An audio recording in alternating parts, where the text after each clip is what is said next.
এদেশে কামারের ছেলে প্রধানমন্ত্রী হবে, কুমারের ছেলে প্রধানমন্ত্রী হবে। এদেশে যোগ্যতার ভিত্তিতে এদেশে নেতৃত্ব উঠে আসবে। আমাদেরকে মাথায় রাখতে হবে, বিদেশের সাথে আমাদের বন্ধুত্বপূর্ণ সম্পর্ক থাকবে, কিন্তু কোনো প্রেসক্রিপশনের সম্পর্ক থাকবে না।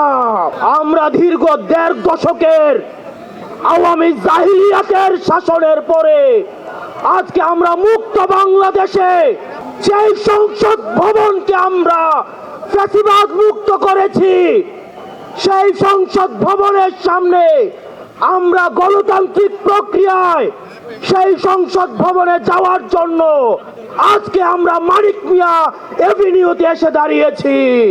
এই গণভবনে কে যাবে সেটি নির্ধারিত হবে বাংলাদেশ থেকে, ভারত থেকে সেটি নির্ধারিত হবে না। আমরা স্পষ্ট করে বলতে চাই, এই সংসদে কে যাবে সেটি নির্ধারণ করবে বাংলাদেশের খেটে খাওয়া জনতা। এই সংসদের মসনদে কে বসবে সেটি নির্ধারণ করবে এই ভূখণ্ডের মধ্যে যারা রয়েছে সেই ভূখণ্ডের মানুষ। আমরা দীর্ঘ ১.৫ দশকের বেশি সময় ধরে আমরা একটা জাতি গড়ে তুলতে পারি নাই। বিভাজনের রাজনীতি আমাদের মধ্যে ইচ্ছাকৃতভাবে জিয়ে রাখা হয়েছে। আমরা স্টেট ডেভেলপ করতে পারি নাই, আমরা নেশন ডেভেলপ করতে পারি নাই। আমাদের প্রতিষ্ঠানগুলো ভেঙে গিয়েছে, আমরা সুশাসন নিশ্চিত করতে পারি নাই, আমরা ফাংশনাল ব্যুরোক্রেসি নিশ্চিত করতে পারি নাই, আমরা স্বাধীন পুলিশ নিশ্চিত করতে পারি নাই, স্বাধীন বিচার বিভাগ নিশ্চিত করতে পারি নাই। আমরা স্বাধীনতার এত বছর পরেও আমাদের তরুণ প্রজন্ম, আমাদের একটা ইনস্টিটিউশন আমরা প্রপারলি ফাংশন করতে দেখি নাই। আমরা আপনাদের কাছে কমিটমেন্ট দিতে চাই, এই তরুণ প্রজন্ম আমরা ইনস্টিটিউশন গুলাকে প্রপারলি ফাংশনাল করব। আমরা আপনাদেরকে কমিটমেন্ট দিতে চাই, এই বিভাজনের রাজনীতির ঊর্ধ্বে উঠে আমরা একতার রাজনীতি বাংলাদেশে চালু করব।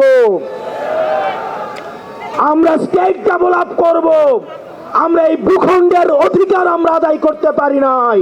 আমাদেরকে মাথায় রাখতে হবে, বিদেশের সাথে আমাদের বন্ধুত্বপূর্ণ সম্পর্ক থাকবে, কিন্তু কোনো প্রেসক্রিপশনের সম্পর্ক থাকবে না।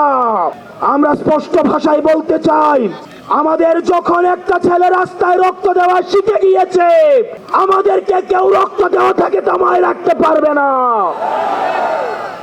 সুতরাং আমরা স্পষ্ট ভাষায় বলতে চাই, আমাদের প্রবীণ রাজনীতিবিদ যারা রয়েছে তাদের অভিজ্ঞতা এবং তরুণদের তেজদীপ্ত এবং অকুত ভয় যে নেচার রয়েছে সেটার মিথস্ক্রিয়ায় আমরা পরবর্তী বাংলাদেশ বিনির্মাণ করব। আমরা যতদিন না পর্যন্ত আমরা নিশ্চিত করতে চাই এদেশ থেকে পরিবারতন্ত্র এদেশ থেকে কবরস্থ হয়েছে, এদেশে কামারের ছেলে প্রধানমন্ত্রী হবে, কুমারের ছেলে প্রধানমন্ত্রী হবে।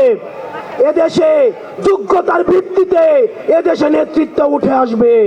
আমরা স্পষ্ট করতে চাই, আমরা একটা সুন্দর বাংলাদেশ গড়তে চাই, যে বাংলাদেশে আমাদের মধ্যে কোনো ধরনের ভেদাভেদ থাকবে না, আমাদের রাজনৈতিক পরমত সহিষ্ণুতা থাকবে, মত প্রকাশের স্বাধীনতা থাকবে, আমাদের দ্বিমত প্রকাশের স্বাধীনতা থাকবে। আমরা একটা সমৃদ্ধ বাংলাদেশ গঠন করার জন্য আমরা আপনাদের কাছে কমিটমেন্ট দিচ্ছি।